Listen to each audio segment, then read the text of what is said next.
Sunday, I guess May 4th.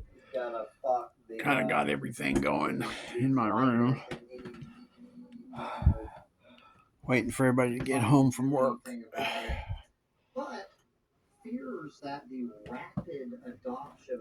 Watching Desolation of Smog. It's a horse movie from Germany. I don't know. And then, of course, my friend Sam from Collapse Chronicles. You guys should check that channel out.